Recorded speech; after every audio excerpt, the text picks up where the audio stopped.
Bonjour, bienvenue à tous. Ça me fait plaisir d'être avec vous ce midi. Bienvenue à la présentation qui s'intitule Cannabis, santé mentale et cannabis chez les jeunes LGBTQIA+. Donc, qui va être animée, là, présentée par Olivier Ferlatte. Donc, excusez, j'ai des petits pépins de... la présentation d'aujourd'hui est offerte par le réseau de recherche en santé des populations du Québec, donc l'Axe santé mentale des populations, qui est un réseau qui est soutenu financièrement par les fonds de recherche en santé du Québec. Le réseau regroupe plus de 150 membres, chercheurs, associés et étudiants sous des thématiques variées autour de la santé mentale des populations, offre des opportunités de soutien financier pour les membres chercheurs, les étudiants et plusieurs activités de transfert de connaissances. La présentation d'aujourd'hui est aussi offerte, le webinaire là, en collaboration avec le réseau Calaxia. Calaxia, qui est un réseau qui est dédié là, à la mobilisation des connaissances en santé mentale des populations et qui offre aussi là, sur son site plusieurs activités en lien avec des thématiques touchant la santé mentale des populations et des services aussi aux chercheurs en lien avec la production là, de produits de transfert de connaissances. Donc, je vous invite à consulter le site si jamais vous ne connaissez pas le réseau Calaxia. Donc, sans plus tarder, M. Olivier Ferlatte est professeur adjoint au département de médecine sociale et préventive à l'École de santé publique de l'Université de Montréal et chercheur associé au CRESP. Ses travaux de recherche sont axés sur la relation entre la stigmatisation, la marginalisation et la santé mentale. Ces travaux portent plus spécifiquement sur les facteurs sociaux qui contribuent au taux élevé de suicide, de dépression et de toxicomanie chez les minorités sexuelles et de genre. Ces travaux scientifiques sont basés sur plusieurs méthodologies et sont motivés par un intérêt particulier pour l'engagement communautaire et la participation des personnes touchées par les inégalités en santé en tant que partenaire de recherche. Enfin, il dirige CoLab, un laboratoire de recherche communautaire et collaboratif favorisant la participation des personnes LGBTQIA+, dans la recherche, axé sur une meilleure compréhension des problématiques liées à la santé mentale et à la consommation de substances. CoLab vise à soutenir les interventions de promotion auprès de cette communauté. Avant de débuter, la présentation, je vous informe que la séance, là, elle est enregistrée et qu'elle sera par la suite diffusée sur la chaîne YouTube du réseau et aussi le Galaxia. Tout au long de la présentation, si vous avez des questions, je vous invite à les écrire dans le QR, donc des questions qui sont en lien avec la présentation elle-même. Autrement, si vous avez d'autres pépins techniques, vous pouvez les mettre dans le discuter, puis Morgane va pouvoir vous répondre. Donc, je laisse la parole à Olivier, puis je vous reviens dans 45 minutes. Bonne présentation, Olivier. Je arrête le partage de mon écran. Bonjour Ariane, merci beaucoup pour l'introduction et la longue biographie. Et merci beaucoup au réseau Santé des populations du Québec puis aussi le réseau Calaxia de m'avoir invité aujourd'hui et venir présenter mes travaux. Puis merci aussi à Morgane Gabet là, qui a été une aide, un support dans la préparation de cet événement. Donc, merci beaucoup. Je vais juste partager mon écran et partir le diaporama. Et c'est le fun aussi, je viens de voir la liste des participants, donc il y a plusieurs collaborateurs, amis dans la salle, donc je me sens bien épaulé, mais aussi beaucoup de personnes que je ne connaissais pas le nom, donc c'est le fun que je suis capable aujourd'hui de vous rejoindre avec cette présentation-là, malgré que je ne vois pas vos beaux visages aujourd'hui. Donc, juste avant que je commence avec ma présentation officielle, je vais juste prendre un petit moment pour reconnaître le territoire sur lequel je travaille et je présente aujourd'hui. Donc, les chercheurs et les professionnels de la santé ont un rôle important à jouer dans le processus de décolonisation et de réconciliation avec les peuples autochtones, puisque les pratiques et politiques liées à la colonisation créent une importante inégalité en santé chez les peuples autochtones au Canada. Donc, une première étape dans ce processus de décolonisation est de reconnaître l'histoire des territoires des peuples autochtones où l'on présente nos travaux et on fait notre recherche. Alors, c'est pour ça aujourd'hui que je vais commencer en soulignant que je présente sur Tiohtià:ke, le territoire de la nation Kanien'kehá:ka, un territoire où différents peuples autochtones ont interagi bien avant l'arrivée des colonisateurs. Donc, comme l'a mentionné Ariane, je suis un prof à l'École de santé publique de l'Université de Montréal. J'ai une longue expérience en pratique de promotion de la santé, mais aussi en recherche auprès des populations de LGBTQIA+. J'ai travaillé longtemps dans l'Ouest canadien où j'ai travaillé et je suis déménagé à Montréal en 2019 pour prendre mon poste de professeur. Et dans les 3 dernières années, je me suis vraiment attardé à établir un programme de recherche axé, comme l'a dit Ariane, sur la santé et la consommation de substances chez les populations de LGBTQIA+. Donc, on peut dire aussi les personnes de la diversité sexuelle et de genre pour être plus facile et pas s'enfarger dans l'acronyme comme je l'ai fait. Et ce que je voulais vraiment créer avec Collab, c'était un lieu de rencontre entre chercheurs, les organismes communautaires, mais aussi les personnes de la communauté et les alliés. Et pour faire de la recherche qui se fait en collaboration, qui est participative, qui répond vraiment aux besoins de la communauté, qui s'assure de refléter la réalité du terrain. Puis nos résultats ne servent pas juste à faire avancer les connaissances, mais aussi à être tournés en action, amener des réponses et amener des réponses importantes à des enjeux auxquels fait face nos communautés. Donc, je vous invite à aller visiter notre site web. Vous allez voir les projets en cours. Donc, on a des travaux de recherche, bien sûr, sur le cannabis que je vais présenter aujourd'hui, mais on s'intéresse aussi à l'accès aux soins de santé. On a aussi un projet ChemStory qui est un projet où sur la consommation sexualisée, aussi connu sous le nom de Chemsex, où on travaille avec des personnes de la communauté à partager leur expérience dans des balados. Et on vient d'obtenir aussi un financement important des IRC pour développer une intervention de prévention du suicide chez les personnes LGBT. Donc, ce projet-là n'est pas encore sur le site web, mais je le glisse. Donc, je vous invite à aller voir un peu là, ce qu'on fait. C'est sûr, c'est moi qui présente aujourd'hui, mais Collab, en fait, c'est une équipe. Donc, voici un peu les visages de qui sont à Collab. Donc, je suis chanceux. Je pense que j'ai la meilleure équipe, le meilleur labo à l'Université de Montréal. Une équipe vraiment dédiée, très intelligente. Donc, Tara Chanadi, qui est chercheur postdoctoral. On a Emmanuel Garot, Maxime Godet, Geoffrey Terbert, Geneviève Fortin et David Ortiz-Paradès qui sont les étudiants de Collab. On a Kinda Wassef, Amina Ranim, Sarah Cooper et Podio Diborgo qui sont un peu l'équipe de recherche. Si jamais il y a des gens qui sont à la recherche d'emploi, on va vraiment agrandir l'équipe dans les prochains mois. Là, on va engager 4 personnes à temps plein. Donc, si jamais ça vous intéresse, n'hésitez pas à communiquer avec moi. Donc, un peu la présentation de Collab. Maintenant, je veux parler de la problématique du cannabis chez les jeunes de SLGBTQIA+. Donc, pour ceux qui ne connaissent pas les statistiques sur le cannabis, les jeunes, c'est les plus grands consommateurs, consommatrices de cannabis. Mais chez les jeunes, le taux de consommation est particulièrement élevé chez les jeunes de la diversité sexuelle et de genre. Donc, selon les recherches, 2 à 7 fois plus élevé, là, ce qui représente un peu ce qu'on voit avec la plupart des substances. Donc, la consommation de substances est plus élevée chez cette population-là. Aussi, ce qu'on remarque dans les études, malgré qu'il y en a très peu qui regardent sur le cannabis chez cette population-là, c'est qu'ils commencent aussi à fumer du cannabis plus tôt que leur père hétérosexuel et cisgenre. Et ça peut être inquiétant dans le sens qu'on voit souvent que ceux qui commencent à consommer plus tôt sont peut-être plus à risque d'avoir une dépendance au cannabis à l'âge adulte. Aussi, ce qu'on voit, c'est que les jeunes font face à les jeunes de la communauté de la diversité sexuelle et de genre font face aussi à plusieurs défis en lien avec la santé mentale. Donc, des taux de dépression, d'anxiété et de suicide beaucoup plus élevés que leur père hétérosexuel et cisgenre. Donc, ceci est inquiétant aussi. Donc, on voit une consommation de cannabis plus élevée, enjeux de santé mentale plus élevés.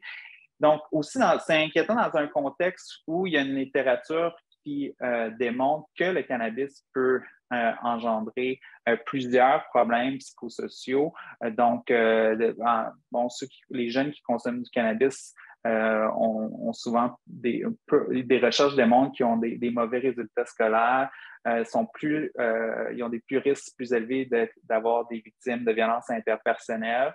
Puis aussi, il y a des enjeux aussi de santé mentale, particulièrement quand il y a une consommation de cannabis quotidienne ou de plus de THC. Donc, ça peut entraîner des problèmes de dépendance et aussi des problèmes de dépression. Et ça a été aussi associé dans la recherche avec des problèmes de psychose. Par contre, j'ai mis problématique aussi, entre guillemets, vous l'avez peut-être remarqué, parce que aussi, il y a tout un volet de recherche aussi qui démontre que le cannabis peut avoir aussi des effets positifs en lien avec la santé mentale, tels que réduire l'anxiété ou aider à gérer aussi les troubles de stress post-traumatique. Donc, c'est important de voir qu'il faut voir ça de façon un peu critique, la recherche. Donc, c'est pas noir ou blanc, malgré que souvent, quand on parle de cannabis chez les jeunes dans un contexte de santé publique ou de recherche, c'est vu comme quelque chose qu'il faut absolument prévenir. Et pas nécessairement dans un contexte de réduction des méfaits ou dans un contexte où on voit qu'il y a des effets positifs. Bon, la littérature scientifique voit le taux élevé de consommation de substances et de santé mentale chez les jeunes pas comme étant inhérent à l'identité sexuelle de genre, mais plutôt comme étant quelque chose qui découle de ce qu'on appelle le stress minoritaire, donc le stress vécu additionnel par les personnes de la diversité sexuelle et de genre parce qu'ils font face à de la stigmatisation, de la discrimination et du rejet à cause de leur identité sexuelle et de genre. Donc, faut comprendre aussi qu'on l'oublie des fois, là, mais dans la plupart, mondialement, le cannabis est encore illégal. Donc, le Québec a un contexte assez particulier. Le Canada et le Québec ont un contexte assez particulier quand on parle de cannabis. Donc, le cannabis est légal depuis maintenant, ça va faire 4 ans le mois prochain, donc à titre récréatif. Vous vous souvenez peut-être les longues files à la SQDC le 17 octobre 2018. Alors que le cannabis est légal dans tout le Canada, le Québec a aussi déposé un projet de loi encadrant le cannabis. Donc, il y a eu des effets quand même importants sur le cannabis et qui distinguent le Québec des autres provinces canadiennes. Par exemple, il est interdit de vendre et de partager du cannabis au moins de 21 ans au Québec. Donc, c'est l'âge le plus élevé de tout le Canada et on fait partie des 2 seules provinces qui ont un âge différent pour l'alcool et le cannabis. C'est aussi interdit de consommer, de fumer ou de vapoter du cannabis dans les lieux publics au Québec. C'est aussi interdit de posséder le cannabis dans différents endroits, incluant dans les écoles et les universités. Donc, attention, les jeunes, on ne peut pas amener son cannabis à l'université ou au cégep, même au cégep du Vieux-Montréal ou à l'UQAM. Et c'est aussi interdit de cultiver du cannabis. Donc, dans le reste du Canada, on peut avoir, les Canadiens ont le droit d'avoir jusqu'à 4 plants de cannabis. Donc, le gouvernement Legault, lui, a mis dans sa loi que c'était interdit au Québec. Il y a eu un challenge de la loi en cours qui avait dit qu'en fait, le Québec n'avait pas le droit d'interdire la culture de cannabis, mais c'est allé en cour supérieure et maintenant la cour supérieure a dit que oui, le Québec a le droit d'interdire. Donc, ce n'est pas illégal, donc ce n'est pas dans le sens que ce n'est pas un crime de cultiver du cannabis au Québec, mais quelqu'un pourrait recevoir des amendes pour cultiver son propre cannabis. Donc, aussi, le cannabis a été légal en 2018. Un année plus tard, on a vu les comestibles, donc qui ont été légales, donc la légalisation de vendre des produits comestibles du cannabis. Quelque chose au Québec, il y avait quand même une opposition importante par rapport à ça. Donc, on ne pensait pas aller à la SQDC, aller trouver vos jujubes puis vos brownies au pot comme on peut voir dans les autres provinces canadiennes. Je regardais pour le fun juste hier soir, puis les seuls bon, il y a des boissons disponibles, mais comme comestibles, c'est chou-fleur et betterave infusés au cannabis. Donc, une limitation au niveau de ces produits, puisqu'on peut seulement aller acheter nos produits à la SQDC au Québec. Donc, tout ça pour dire, dans ce contexte-ci, il demeure qu'on connaît très peu de choses sur le cannabis chez les jeunes de la diversité sexuelle au Québec. Et c'est dans ce contexte que j'ai développé un programme de recherche avec mon équipe axé sur différents objectifs, essayer de décrire les habitudes de consommation des jeunes, identifier leurs motivations, mais surtout comprendre la relation entre l'utilisation du cannabis et la santé mentale. Tout ça dans une optique d'essayer de voir comment on pourrait soutenir les jeunes qui consomment du cannabis et prévenir les méfaits potentiels de ceux-ci. Donc, notre programme de recherche ne porte pas un jugement à ce que est-ce que le cannabis est positif et négatif, mais essaie plutôt de comprendre sa place chez les jeunes. Donc, je vais vous parler de deux études qu'on a conduites, une étude quantitative et une étude qualitative, qui était vraiment pour comprendre un peu mieux le cannabis chez cette population au Québec et au Canada. Le premier est un sondage, Je prends ma place, qui a été financé par le CRSH. Donc, le sondage a été développé dans le contexte d'un programme que j'ai dans mon laboratoire de recherche qui s'appelle Jeunes chercheurs queer.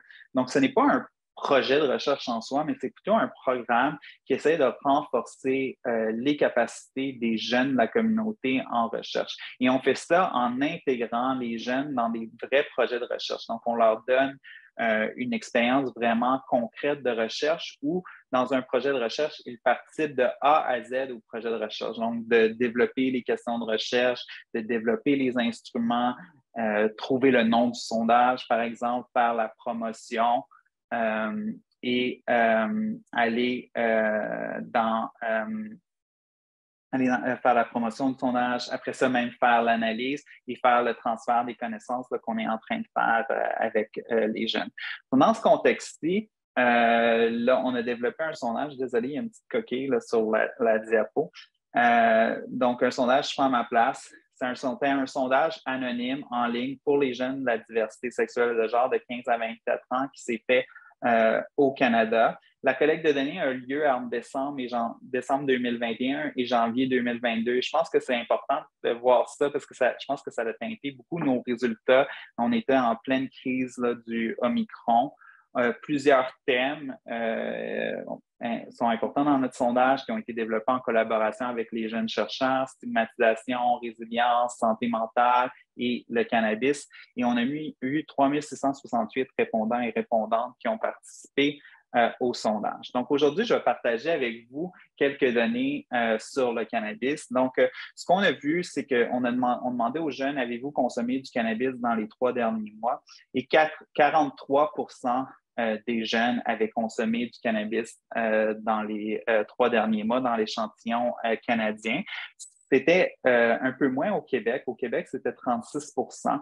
C'était la province où le taux de consommation était le plus faible chez les Canadiens et Canadiennes, chez les jeunes Canadiens et Canadiennes, mais quand même élevé en tenant compte que ces chiffres-là sont beaucoup plus élevés que ce qu'on voit dans les chiffres habituellement au Canada. C'est sûr qu'il y avait une différence assez marquée où on voyait que la consommation de cannabis était beaucoup plus élevée chez les jeunes de 20 à 24 ans. Là, on montait à 50%.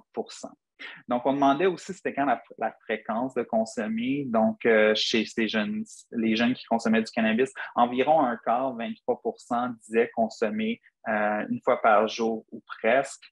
Et vous voyez les autres statistiques. Donc, environ un tiers disait moins d'une fois par mois. Donc, pas très souvent. Donc, mais 75% disaient fumer au moins une fois, consommer au moins une fois par mois. Donc, c'était pas juste fumer, pardon. Bon, comme je l'ai dit tantôt, dans la recherche, on s'inquiète un peu de l'initiation, de quand les gens commencent à consommer du cannabis, parce que ça peut engendrer des problèmes de dépendance. Et ce qu'on a remarqué dans notre sondage, c'est qu'environ un tiers des répondantes avaient entamé leur consommation de cannabis avant l'âge de 15 ans. Donc, c'est sûr qu'on a une courbe un peu où ça descend, là, mais ça va aussi avec l'âge des répondants-répondantes. Donc, ce qu'on voit, c'est qu'il y a quand même une importante initiation du cannabis avant l'âge de 15 ans chez cette population-ci. On s'est intéressé aux motivations, pourquoi les jeunes consomment du cannabis. Donc, on a mis plusieurs raisons dans notre sondage qui n'étaient pas mutuellement exclusives. Donc, les gens pouvaient répondre plusieurs raisons. Donc, pas surprenant, 90% disaient qu'ils consommaient du cannabis pour s'amuser ou se sentir bien. Mais quand même, 65% ont dit qu'ils consommaient du cannabis pour améliorer leur santé mentale, 81% pour se détendre et réduire leur anxiété, 70% par tristesse et découragement. Et intéressant, 38%, c'est une proportion non négligeable, disaient qu'ils utilisaient le cannabis comme substitut à d'autres substances. Donc, il reflète certaines études qui démontrent que le cannabis, en fait, peut être utilisé comme outil de réduction des méfaits, comme substitut à d'autres substances qui auraient, par exemple, des méfaits plus importants. En termes de mode de consommation, ce qu'on a vu, c'est que la majorité, leur mode de consommation primaire, c'était fumer ou le vapotage. Et on a demandé aux jeunes quel type de cannabis consommaient. Est-ce qu'ils consommaient un cannabis qui était plus fort en THC, donc qui est la principale composante psychoactive du cannabis, qui est responsable pour l'effet euphorique qu'on peut ressentir quand on consomme du cannabis et qui peut avoir des effets thérapeutiques, mais qui est aussi l'agent qui est la composante qui est identifiée avec les effets un peu plus nocifs. Donc, la plupart le plus de jeunes disaient consommer du cannabis que du CBD, donc du cannabidiol, qui est sans propriété psychoactive, qui est souvent elle qu'on voit qu'il y aurait des applications un peu plus thérapeutiques, notamment pour soulager la douleur, l'anxiété et les symptômes de certaines maladies chroniques. Et environ 1 sur 5, près de 20%, disaient qu'ils ne savaient pas quel type de cannabis ils consommaient. Donc on leur parlait de THC, CBD, ils ne savaient pas trop de quoi on parlait ou ils ne savaient pas qu'est-ce qu'ils consommaient. On s'est intéressé un peu à la relation avec la santé mentale et on a regardé ça en lien avec le profil de consommation. Donc ici, on a comparé les gens la dépression, l'anxiété et les idées suicidaires chez les jeunes qui rapportaient aucune consommation de cannabis dans les 3 derniers mois versus ceux qui consommaient occasionnellement et ceux qui consommaient quotidiennement. Donc, l'anxiété a été mesurée à l'aide du GAD-7, qui est un GAD-7, qui est un outil qui mesure la présence de symptômes anxieux dans les 2 dernières semaines, la dépression avec le PHQ-9, qui regarde les symptômes dépressifs dans les 2 dernières semaines et les idées suicidaires étaient mesurées dans les 12 derniers mois. Donc, comme vous voyez, on voit un peu qu'il n'y a pas une grande différence marquée entre ceux qui ne consomment pas et ceux qui ont une consommation occasionnelle, même que ceux qui ont la consommation occasionnelle rapportent la dépression, l'anxiété, le suicide un peu moins que ceux qui n'ont aucune consommation. Mais ce qu'on voit, c'est qu'il y a une différence marquée avec ceux qui ont une consommation quotidienne. Donc, des taux beaucoup plus élevés d'anxiété, de dépression et d'idées suicidaires chez cette population. Là. C'est sûr que c'est un sondage transversal, donc on ne peut pas faire un lien de cause à effet. Donc, est-ce que c'est la santé mentale qui amène les gens à consommer ou est-ce que c'est l'autre? Est-ce que c'est la consommation qui amène les problèmes de santé mentale? On ne peut pas vraiment dire ça avec notre sondage, mais ce qu'on voit, c'est qu'il y a une forte hausse de problèmes de santé mentale chez les jeunes de la communauté, de la diversité et de sexuelle et de genre qui ont des problèmes de santé mentale. On a aussi demandé aux jeunes comment ils percevaient l'effet du cannabis sur la santé mentale. Donc, de façon générale, les jeunes ne voyaient pas que ça avait un risque important sur leur santé mentale, mais ils voyaient plus de bénéfices que de risques à leur santé mentale. On a aussi demandé aux jeunes dans notre sondage s'ils désiraient obtenir de l'aide en lien avec leur consommation. Donc, chez tous les consommateurs de cannabis, peu importe si c'était la fréquence, 1 sur 10 disait qu'ils voulaient recevoir de l'aide en relation avec leur consommation. Aussi, on a utilisé un outil pour voir si les jeunes avaient ce qu'on appelle une consommation problématique. Donc, il y a un outil, le CAST, qui demande certains éléments. Est-ce que tu consommes avant midi? Est-ce que des gens t'ont parlé? Se sont plaints de ta consommation? Et ce qu'on voyait, c'est que 45% des jeunes de notre échantillon étaient à risque élevé de consommation problématique. Ce qui est intéressant, c'est quand on a fait la comparaison avec les enjeux de santé mentale, on ne voyait pas que les gens qui avaient un score élevé de consommation problématique avaient des problèmes de santé mentale plus élevés que les autres consommateurs. Donc, c'était vraiment la consommation quotidienne. Mais quand même, 45% de notre échantillon aurait une consommation problématique selon cet outil. Et ce qu'on voyait, c'est que 17% des jeunes qui avaient une consommation problématique et 28% qui consomment quotidiennement veulent de l'aide en lien avec leur consommation. Donc, maintenant, peut-être que ça l'amène 1001 questions pour vous, particulièrement en lien avec la santé mentale. Heureusement, on conduit une autre étude, elle, plus qualitative, donc vraiment essayer d'être vraiment dans le pourquoi, le comment, qui s'appelle Cannapix, qui est financée par la Commission de la santé mentale du Canada, fait en partenariat avec la IDQ. J'ai vu Julie Soleil présente ici, qui est notre partenaire sur ce projet-là. Et aussi, on a reçu une subvention des IRC afin de poursuivre aussi l'étude. Donc, l'étude Cannapix, qu'est-ce que c'est? C'est une étude qualitative photo-voix, donc une étude qui combine la prise de photos par les participants et qu'ensuite les participants sont invités à partager leurs photos dans des entrevues individuelles. Donc, on a mené on a mené cette étude qui est toujours en cours dans l'analyse, mais le recrutement et la collecte de données est terminée.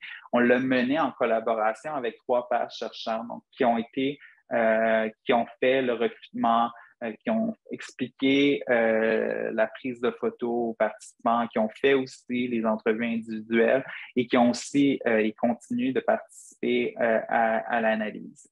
On a recruté 46 participantes de la communauté et avec des gens. Et une des particularités, c'est que les gens devaient, oui, consommer du cannabis, mais aussi vivre avec un enjeu de santé mentale. Donc, que ce soit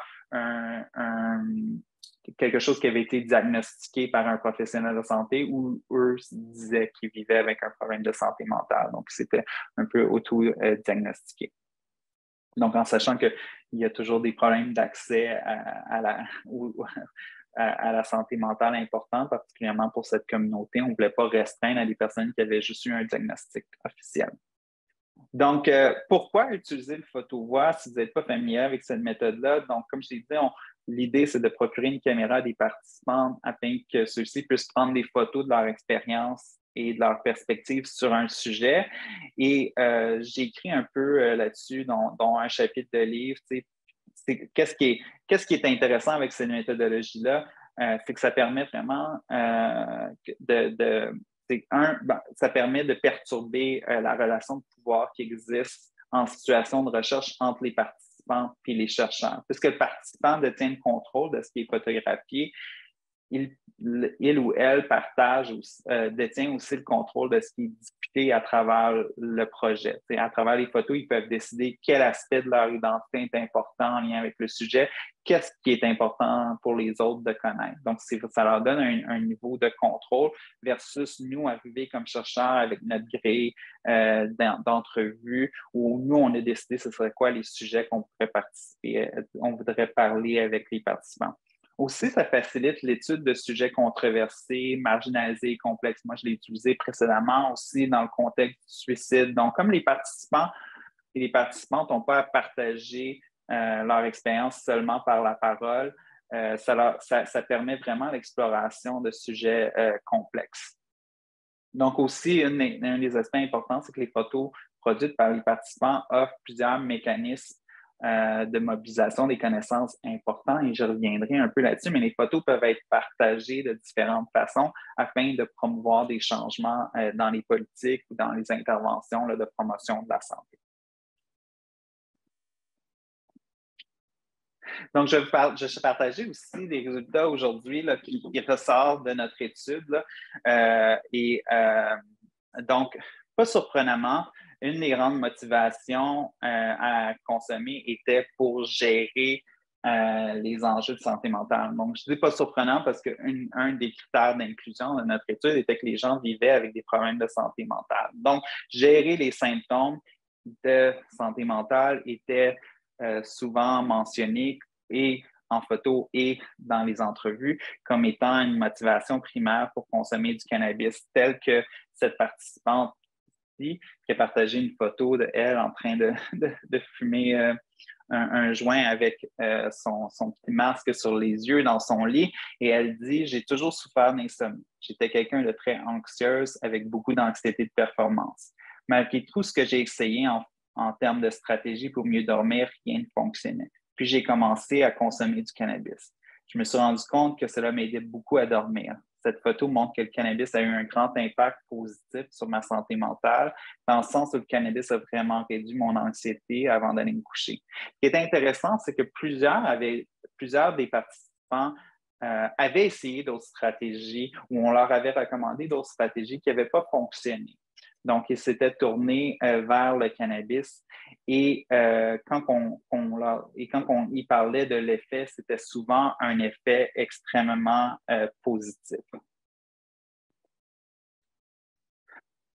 Il faut comprendre aussi que dans le contexte, dans le contexte des soins actuels, plusieurs des participants et participantes percevaient les services en santé mentale comme inadéquats et souvent même inaccessibles. Donc, les gens souvent avaient une préférence pour la psychothérapie, ce qui entraîne des coûts, ou voyaient que les services de santé n'étaient pas adaptés aux personnes de la diversité sexuelle et de genre, qu'il y avait beaucoup d'homophobie et de transphobie dans le système de santé. Donc souvent, c'était vu comme un outil beaucoup plus accessible et souvent un des seuls à leur portée, comme ce participant. Temporairement, le cannabis, c'est la seule chose qui fonctionne en attendant de vraiment avoir une évaluation ou les soins nécessaires. Pourquoi chaînent les personnes qui consomment du cannabis pour s'aider? Parce que c'est la seule chose qu'ils trouvent, parce qu'ils n'ont aucune autre ressource. Ce que cette situation montre aussi, c'est qu'il demeure encore un grand tabou chez les jeunes de consommer du cannabis sur la santé mentale.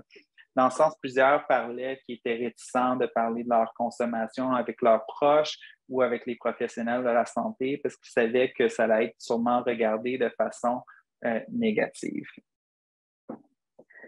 La consommation de cannabis était souvent décrite comme un outil pour mieux se comprendre, un outil d'introspection, pour améliorer ses pensées, pour se transformer et pour se sentir beaucoup plus présent. Donc, une motivation première était vraiment celle de l'introspection, c'est-à-dire un examen de ses processus mentaux et émotionnels pour mieux se comprendre. Donc, les photographies aussi comme celle-ci représentaient souvent des paysages ou des moments de solitude qui représentaient un peu leur consommation là, de cannabis. En les décrivant, les participants parlaient souvent de bien se sentir, d'être vraiment présents, qui pouvaient réfléchir profondément à des enjeux auxquels ils faisaient face, à des questions complexes, à des structures sociales plus larges, comme les systèmes de genre et de sexualité, à leur sentiment de soi. Donc, comme la personne qui parle ici dit, quand on fume, on forme de nouvelles connexions, on comprend des événements qui se sont passés avec nous d'une manière différente. On voit les choses différemment à travers des nouvelles lunettes. Donc, ici, on voit vraiment le processus d'introspection, les possibilités aussi d'aller plus loin avec le cannabis. Donc, l'usage du cannabis comme introspection est un thème vraiment important dans notre recherche et un des articles qu'on va bientôt soumettre est vraiment juste sur ce processus-là. Et ça entre un peu en contradiction avec la littérature particulièrement sur la consommation de substances chez les jeunes de la diversité sexuelle, où le cannabis est là afin de promouvoir l'évasion, l'engourdissement, se détacher un peu. Ici, on voyait qu'en fait, c'était contrairement le contraire. Ça leur permettait vraiment de s'attarder un peu plus à leur vécu.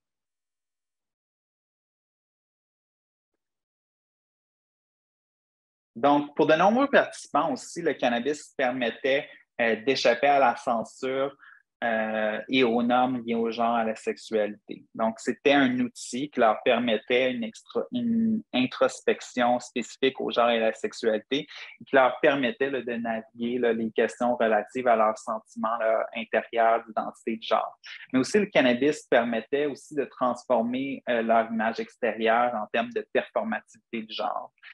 Comme le dit le participant ici, fumer m'a permis d'avoir du recul, de parler de certaines choses. Par exemple, I was able to have top surgery, donc la chirurgie que certaines personnes trans peuvent avoir. Donc, les participants ont fréquemment décrit la consommation de cannabis comme un moyen d'apaiser l'anxiété pour explorer plus librement leur genre et leur sexualité, tout en se sentant mieux souvent dans leur image là, corporelle. Donc, ça leur permet d'expérimenter avec avec leur genre. Ça, c'était particulièrement vécu pour les jeunes trans et non-binaires. Donc, les jeunes ont parlé vraiment assez positivement de l'usage de cannabis dans leur vie, mais il y a eu quand même quelques effets négatifs que certaines personnes ont parlé, particulièrement certains s'inquiétaient de l'effet que ça pouvait avoir sur leurs pensées dépressives. Donc, cette photo-ci est assez sombre. Ça peut être difficile à la voir sur vos écrans, mais c'est comme un lit un peu d'effet. Et le participant dit que quand je sens que le weed me rend vraiment souvent amorphe. J'ai eu des phases de dépression où je consommais beaucoup. Donc, malgré les expériences positives associées à la croissance et l'introspection qui ont été partagées par les participants de l'étude ont régulièrement parlé que le cannabis, ça pouvait aussi engendrer ou des pensées dépressives, mais aussi qu'il y avait une pente glissante où la consommation de cannabis devenait comme un peu essentielle des fois à leur bien-être et que certains avaient quand même des peurs de dépendance et certains avaient même conscience que ce serait difficile maintenant pour eux de fonctionner sans le cannabis et se sentaient comme un peu emprisonnés dans leur consommation.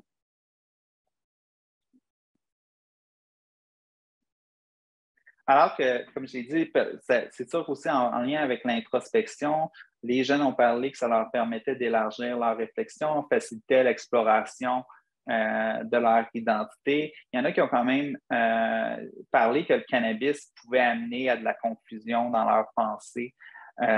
Des fois, amener même une désorientation ou une confusion là, supplémentaire. Donc, certains ont rapporté des expériences négatives dans ce sens, sentir une perte de contact avec la réalité, comme la photo qui a été partagée par un des participants ici. Fumer, c'est vraiment désorientant. Déjà dans la vie, je ne suis pas quelqu'un qui a des repères très précis et très fixes, mais en plus, quand je consomme du cannabis, c'est vraiment plus dur pour moi de bien savoir qu'est-ce qui se passe. Donc, certains, comme la personne qui a partagé cette photo, il y avait des effets vraiment imprévisibles des fois à la consommation de cannabis, surtout quand elle était fréquente et à forte teneur en THC. Donc, la consommation dans ce contexte-là pouvait être vue comme une perte de contrôle sur leur pensée et une perte de leur ancrage là, dans la réalité. Je vais parler plus précisément aussi d'un article qui est en cours de développement là, par Tara Chanadi, chercheur postdoctoral avec Collab, sur l'expérience spécifique des femmes. Il y a vraiment très peu de recherches là, sur les femmes de la communauté. Donc, on a décidé de faire un article aussi un peu plus spécifique aux femmes. Il y avait 20 femmes là, dans notre échantillon parce que parce qu'on voyait des choses liées au genre assez importantes dans notre échantillon. Premièrement, une chose qu'on a vue, c'est que le cannabis permettait une libération sexuelle chez les participants participants. Donc, ça leur permettait des fois de lâcher prise pendant les rapports sexuels et ça avait un impact, plus le cannabis était vu donc comme ayant un impact positif sur leur exploration sexuelle et leur relation avec leur corps, comme la participante ici. Le fait de consommer du cannabis avant un contact sexuel, une relation sexuelle, ça me permet juste d'être plus dans le moment présent. Ça peut me permettre de moins me concentrer sur le paraître, de plus sur ce que je ressens. Ça me permet de justement me relâcher un peu plus, me donner le droit d'avoir du fun, me donner le droit de ne pas être obsédé parce que je ressemble en ce moment-là. Donc, comme de nombreuses participantes, la participante ici a décrit des expériences d'apaisement de l'anxiété liées aux questions corporelles ainsi que aussi une reconquête du désir féminin. Donc, et pour certaines, ça allait même à une remise en question de l'orientation sexuelle.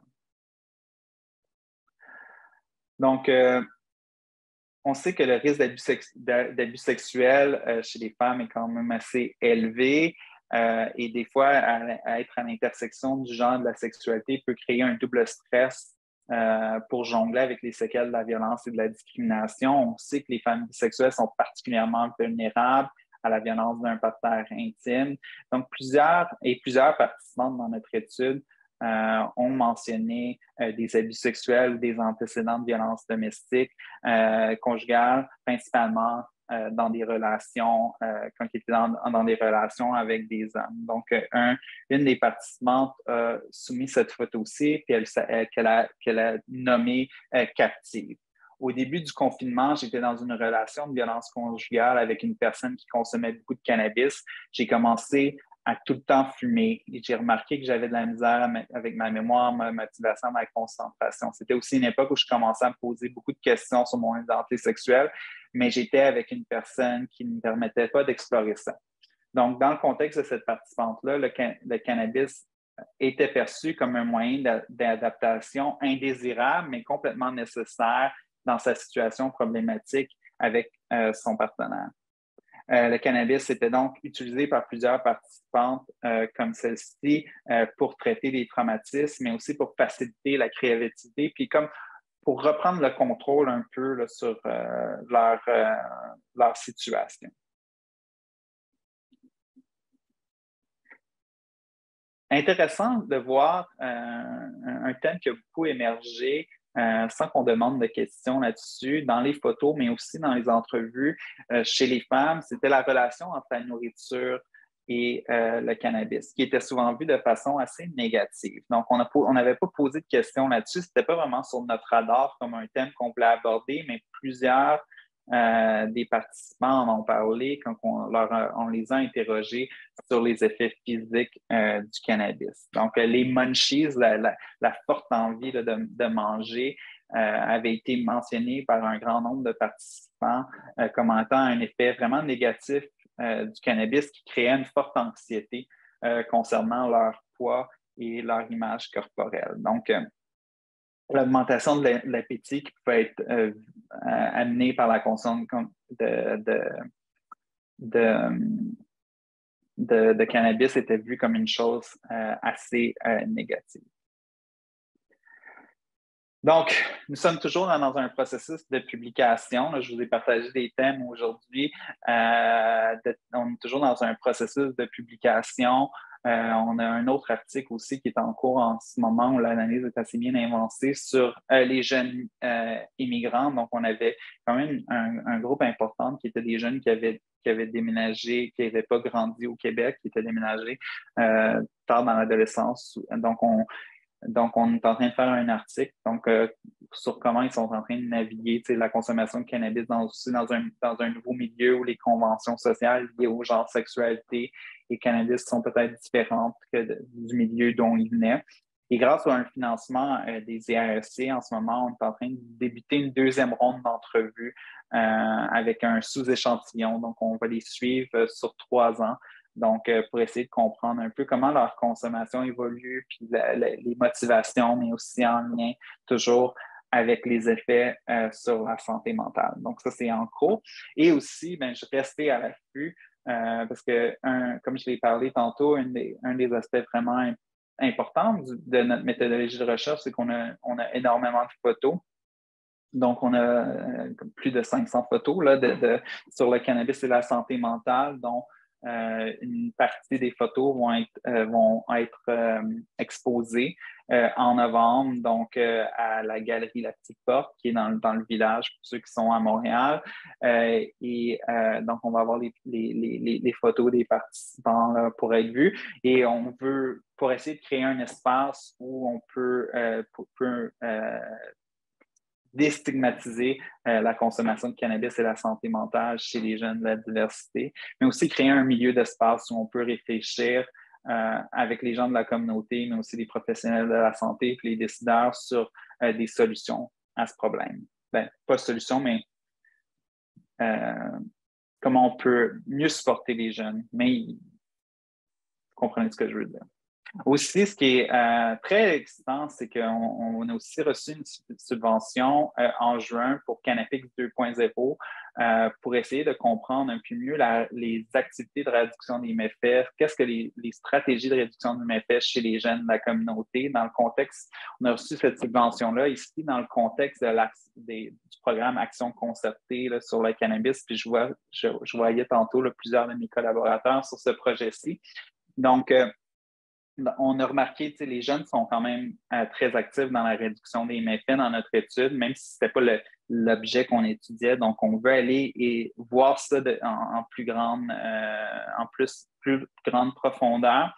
Donc, on est en train de faire ce qu'on va faire avec eux, c'est on va faire une extension du photo-voix, mais utiliser le self-filming. Donc, ce qu'on va travailler avec des jeunes afin qu'ils créent des courts-métrages à l'aide de leur téléphone cellulaire afin de nous montrer en vidéo avec des courtes capsules de 2 à 3 minutes comment ils réduisent les méfaits ou les risques potentiels du cannabis. Donc, ici, vous voyez des photos. On va travailler encore avec les jeunes chercheurs queer. Et ça, c'est une formation qu'on leur a donnée la semaine passée en lien avec c'est quoi un self-film, puis ils ont appris à faire un self-film. Donc, on a fait une petite formation avec eux.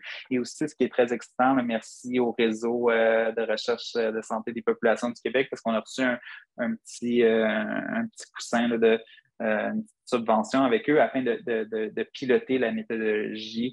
Donc, on va piloter la méthodologie dans le contexte d'un projet sur la résilience et la santé mentale des jeunes LGBT qu'on va adapter après au projet cannabis, qui va suivre aussi avec un sondage là, pour mieux comprendre c'est quoi les besoins et les désirs des jeunes de la diversité sexuelle de genre en termes de programmes de prévention des méfaits du cannabis. Donc, j'ai plusieurs collaborateurs et collaboratrices qui supportent les projets de recherche que j'ai discutés aujourd'hui. Je ne vais pas tous les nommer, mais il y en a plusieurs dans la salle. J'ai vu Mathieu Goyette, Johanna Tis, Julie Soleil dans la salle, mais il y en a d'autres aussi. Mais aussi l'équipe Cannapix de Collab, donc Pozzo et Amina qui étaient plus impliqués avec le sondage, Kinda, David et Pierre-Jacques et Sarah-Jade et Tara qui étaient plus dans le projet le photo-voix, qui ont plusieurs des analyses et des statistiques que j'ai présentées aujourd'hui viennent de leur travail. Voici, Collab est sur Facebook et sur Instagram. On a un site web, donc je vous invite à visiter. Voici mon courriel. Je vous invite à aller voir. Je veux dire un grand merci à tous les bailleurs de fonds qui supportent le travail que j'ai présenté aujourd'hui, incluant le FRQS qui me fournit une bourse de Junior 1 qui me permet de me concentrer sur mes activités de recherche. Donc, j'ai hâte de discuter avec vous, d'entendre vos commentaires et vos questions. Bravo pour cette belle présentation, Olivier. Merci beaucoup. Aussi, je tiens à souligner là, tout l'effort qui est mis. C'est très remarquable pour l'engagement de votre communauté, de votre population à la recherche. Donc, bravo pour ça. C'est vraiment enrichissant et stimulant de voir ça. J'inviterai les gens à poser des questions dans le QER là, qui ont suscité votre intérêt pendant la présentation. Donc, je vais prendre le temps là, de les lire, mais pour le moment, je ne vois pas de questions.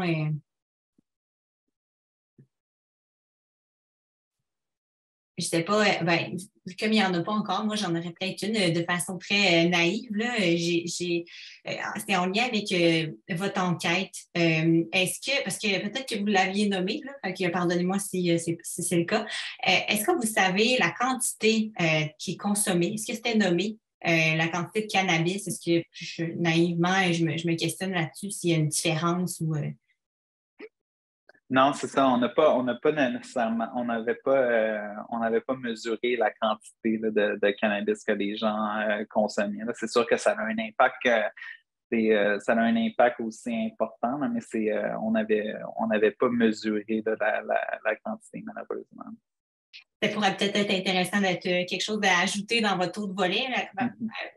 dans un sens où ça peut peut-être changer les perceptions. Là, fait que, par rapport. Donc, je pense que, je ne sais pas, c'est une hypothèse, mais ça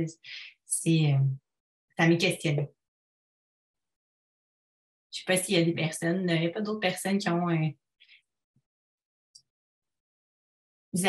Oui, on a une question ici. Donc, quels sont vos défis de justement passer de la recherche à la pratique et s'assurer que vos résultats servent dans la communauté? Oui, ben c'est intéressant. Mais je pense qu'il y a quand même une opportunité, hein, parce que je ne l'ai pas dit aussi, mais dans le projet encadrant la loi sur le cannabis du Québec, 51 des profits de la SQDC doivent être réinvestis dans la recherche et la prévention du cannabis. Donc, on espère vraiment voir beaucoup de développement dans ce cas-ci. Donc, si vous voulez vous lancer dans la prévention ou la recherche sur le cannabis, c'est peut-être un bon moment.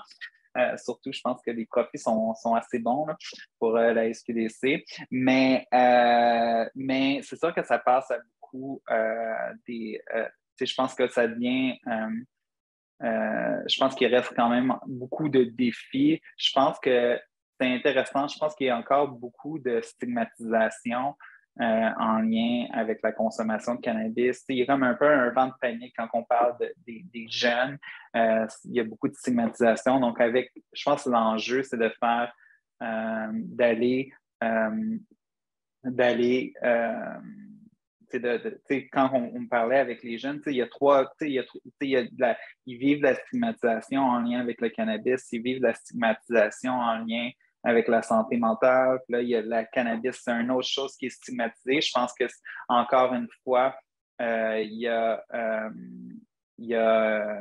je pense qu'il y a beaucoup de choses à faire là, reliées à la stigmatisation, puis comprendre que les jeunes consomment du cannabis, que ça a des effets vraiment parce que c'est difficile. L'enjeu, c'est en santé publique, je trouve ça, c'est très dur de vouloir parler des effets positifs, mais il faut les aborder parce que c'est là que euh, les jeunes le consomment parce qu'ils voient des effets positifs. Ça ne peut pas être juste négatif. Donc, comment on peut les engager avec des conversations qui ne sont pas qui viennent pas avec des idées moralisatrices. Là.